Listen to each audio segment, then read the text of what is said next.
Hi friends, ఈరోజు మనం బెండకాయ ఫ్రై అయితే చేసుకోబోతున్నాం. చాలా సింపుల్గా, అది కూడా ఫంక్షన్స్కి పెళ్ళిళ్ళకి పెడతారు కదా, అలా చేసుకోబోతున్నాం అనమాట. ఈ బెండకాయలు అనేది జిగురు అనేది వస్తుంది, చాలా మందికి నచ్చదు. జిగురు కూడా లేకుండా అది కూడా మనమైతే ఇప్పుడు ఒక టిప్పుతో అయితే చేసుకోబోతున్నాం. ఎలానో ప్రాసెస్ అంతా చూసేద్దాం. ఇప్పుడు ఇక్కడ మనం 3/4 కేజీ బెండకాయలు అయితే తీసుకున్నాం అనమాట. అది కూడా లేతగా ఉండాలి, ఫ్రెష్గా ఉండాలి. ఒకసారి తెచ్చుకున్న తర్వాత ఉప్పు వేసి ఒకసారి కడిగేసుకోవాలి నీట్గా. దాని తర్వాత నార్మల్ వాటర్లో కూడా కడిగేసుకొని ఒక అర్ధగంట అయితే ఫ్యాన్ కింద ఆరబెట్టుకున్నాం. దాని తర్వాత ముక్కలు కట్ చేసేసుకొని మళ్ళీ 1 గంట పాటు అయితే తడంతా ఆరిపోయేంత వరకు ఆరబెట్టుకున్న తర్వాత ఇలా డీప్ ఫ్రై చేసుకోవాలి. డీప్ ఫ్రై కూడా మరీ ఎక్కువగా చేయొద్దు, టేస్ట్ అనేది చేంజ్ అయిపోతుంది. అది కూడా బెండకాయ ఫ్రై అనేది. బెండకాయలు జిగురు రాకుండా ఉండాలంటే ఇప్పటి వరకు మనం ఏదైతే ప్రాసెస్ చెప్పామో ఆ ప్రాసెస్ లో చేసుకుంటే జిగురు అనేది రాదు. ఇక్కడ చూపిస్తున్నట్టు డీప్ ఫ్రై కూడా చేసుకోండి. 3/4 కేజీ బెండకాయలు కూడా మొత్తం కూడా ఇలానే డీప్ ఫ్రై చేసుకొని ప్లేట్ లోకి అయితే తీసేసుకోవాలి. నెక్స్ట్ ప్రాసెస్ ఏంటనేది చూసేద్దాం.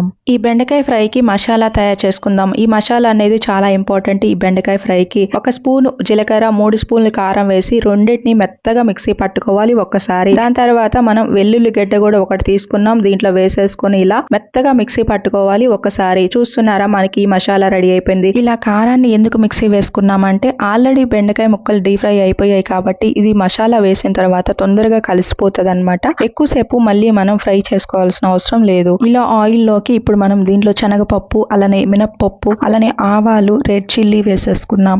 ఇలా వేసేసుకొని ఒక్కసారి అలా కలిపేసుకున్న తర్వాత పల్లీలు వేసుకోవాలి. పల్లీలు అనేది చాలా ఇంపార్టెంట్ అనమాట బెండకాయ ఫ్రైకి అనేది.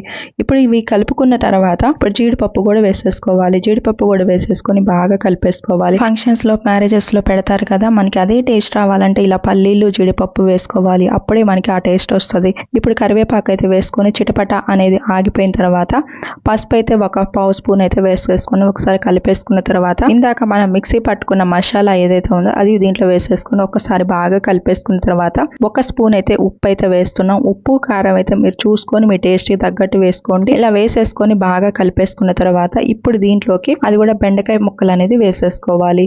ఇలా వేసేసుకొని మొత్తం మసాలా అంతా దానికి పట్టించేంత వరకు కలిపేసుకోవాలి. ఈ ముక్కలు అనేది బాగా కలిపేసుకున్న తర్వాత మూత అయితే అస్సలు పెట్టుకోవద్దు. మూత పెట్టుకుంటే ముక్క అనేది మెత్తబడిపోతుంది అనమాట. ఆ టేస్ట్ అనేది మారిపోతుంది మళ్ళీ మనకి. చూస్తున్నారు కదా, జిగురు అనేది లేకుండా మనకి ఎలా రెడీ అయిపోతుందో ఇలా ఫ్రై చేసుకోవాలి. అప్పుడే మనకి చాలా బాగుంటుంది అనమాట. ఇప్పుడు మొత్తం కూడా ఇలా కలిపేసుకుంటూ ఒక 3 నిమిషాలు అయితే పొయ్యి మీద అలానే ఉంచేసేయాలి.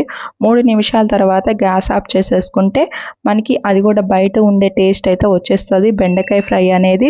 మీకు ఎలా అనిపించింది ఖచ్చితంగా మీరు ఇది ట్రై చేసిన తర్వాత మన ఛానల్కి వచ్చి కామెంట్ అయితే చేయండి. మన ఛానల్ని సబ్స్క్రైబ్ చేసుకొని ఫాలో అవుతుండండి. ఇంకా కొత్త కొత్త వీడియోస్ వస్తూ ఉంటాయి. అలానే మీ ఫ్రెండ్స్ ఎవరైనా ఉంటే వాళ్ళకు కూడా ఈ వీడియో అయితే షేర్ చేయండి.